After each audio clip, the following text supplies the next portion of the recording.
Temaşevanên hêja bermal çem nihalbameyê klîbike nû derxistiye ji bona bîranîna şehîdeke Azadiya Kurdistanê taybetî em dixwazin derbarê çîroka vê stranê de hin agahîş te bigirin bi temaşevanê me re par vebike çi ye çîroka şehîd Ararat? Gelek spas kim Fırat.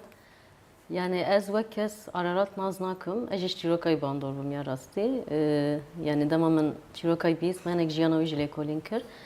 Ararat zerzan bi xwe ji Mûşê ji mala zigirtiye. Lê tetwanê mezin dibe. Û ji bo yekê ez bawerim ji çiyayê Araratê jî bandor biye navê xwe kiriye Ararat. Zerzan jî navê Eşîra wî ye. Belê. 2020 şehit keve li qadên parastina medya. Ararat ez bawerim zaroktiya xwe gelek ji baranê hez dike. û dema tevlî nava refê gerîla jî dibe. Yani hezkirekî wî pir kur ji xwezayê re heye, ji baranê re heye. Ji bo yekê yani malbatayê baz kir. Hin dibên dema ku mesela û hevalên ku yê nas dikirin hinek nivîs sernivîsan ne. Dibe her dema ku Ararat mesela baran dihat her xwe davête derve. Yani li kur biya diçe bin baranê. Ew xwe ku ji baranê hez dikir. û hani baranê re asna xwe azad hêz dikir. û dikarbû saeta bin baranê, bi baranê re wek ayînekê an jî hezkirina xwe bi baranê re par vebike. Yani evîneke vî rengê navbera wî baranê de heye. Belê. Rojekê wisa dîsa baz dide baran tê, baz dibin baranê û baskê xwe vedike li ezmana mêze dike. Keliyekê wisa de Brûskilê dide. Brûskilê de şehîd keve. Yekî îlonê 2020. Ez vî pir bandor bûm. Çima min got demek ki ev qas evîneke kurekî ev qa baran belkî baran jî wî hîs kiriye. Yani xweza jî wî hîs kiriye. û wî girti hembêza xwe bir. Keliyekî wisa de yani ji xwe huner wisayekî ku tu keliyekî pir biçûk yani bandorek te dike ew dibe kombûyîna wan hesta hemî bi te re wisa hez dertin. Min wisa helbest nivisand min destpêkê kire evîna baranê. Yani min got ew evîna baranê bişre min navat guartim me kire evîna ez û heval Tarık asna bavra hinek wisa me nîqaş kir me kire evîna Ararat. Min dema yani aslında nêzê şeş heft me heye min helbest nivisandiye. Lê min gelek müzik jî re çêkir hundirê em de rûne nişt. Yani wek bêje gor wî rihê wî müzîkiyê min ew nekir. Yani min her tim kêm dît. Lê helbest ji yek carek min re derket.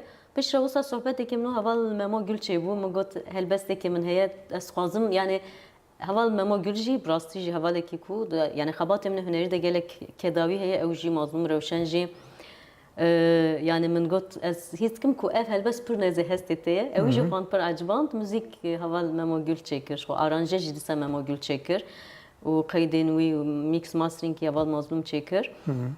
Wisa pêvajoya stranê temam bû û zaten klîp jî yani art rekord çêkir yani kurgiya wî heval Tarık çêkir Tarık Demir û heval Devran Toptaşî kamera ew kişandina wî kir em rojek bavra çûn nav xwezayê me got gerekê baran be.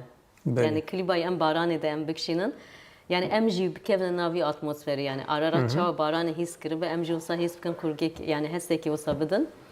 Mesela hevalê me zaten hevaleka me jin zeriya botan hat têde lê rastî jî heval Tarık pir yani ser vî klîbê xwe yê şand yani alî kurgu de yani ez pir kêfxweş bûm ku hitâbê hestê wî jî kir yani.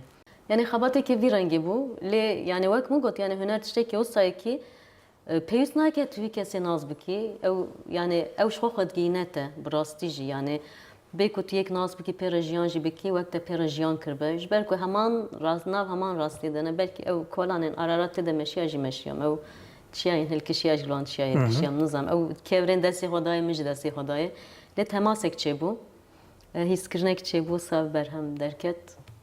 Belê. Belkî pirsê we jî min giştî nirxandinekê. Yani bi rastî gelek pirsê gomînê bi pirsê te bicarekî hemû bersiv dayê yani weke dawî ez jî dixwazim vê bêjim niha em ê li klîbê temaşe bikin temaşevanê me jî dema gomere çîroka berhemekê zanibê bi taybetî stranekê bandora wê ser me re cuda çêdibe. Êmî jî ji min ev wisa çêbû bi rastî jî ez vê fikirîm yani şehîd Ararat di nava tiştê got herî jî hez dikir de jiyana xwe wenda dike yani ew barana got pir jî hez dike dibe kujerê wê. Ji hêlekê de wextê got mere di fikirê mere bi destê kesek jî tiştekî gomere herî zêde jî hez dike bê kuştin dilê me re değişîne bi destê hezkiriyê xwe ya da tiştê gomere jî hez dike pir dilê me re değişîne û ji hêlekê jî de dema gomere herî bextewar be duê keliyê di mere jiyana xwe bide ji wê hêlê jî di mere dibe ev bextewariyekê yani du tişt nava hev de ne Yani tiştekî garîb e rast e yani yani du hest nava hev de ne acib e. Belê temaşevanên hêja kamê bi hev re piştî vê çîrokê li vê klîba giranbuha temaşe bikin.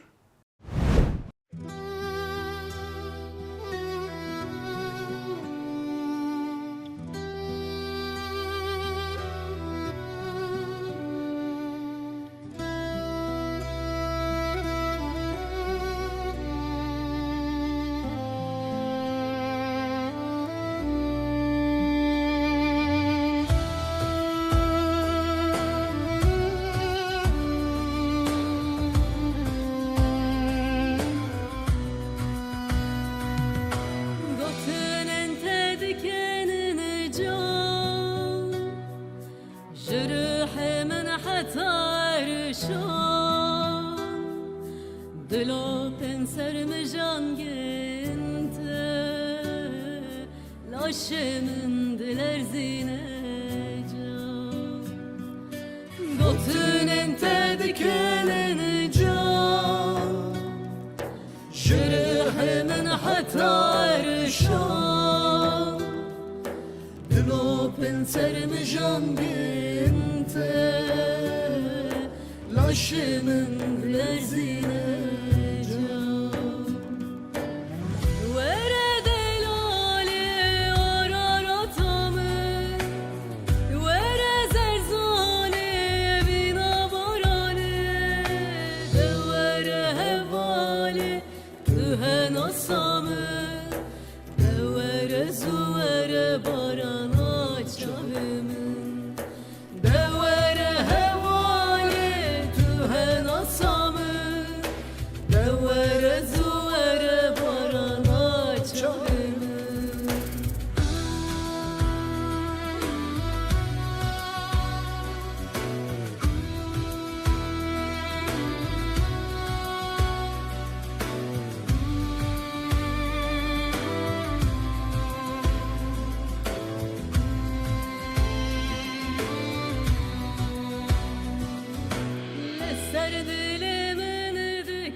Hasret aça ve sifane Evinek bebaye payizi Digere bihilmat edisa Leser dilimin dikeli Hasret aça ve sifane Evinek bebaye payizi Digere bihilmat edisa Klîba me duyemîn jî dîsa ji bona bîranîna şehîdekê ye. Şehîdeke gerîlayeke jin ku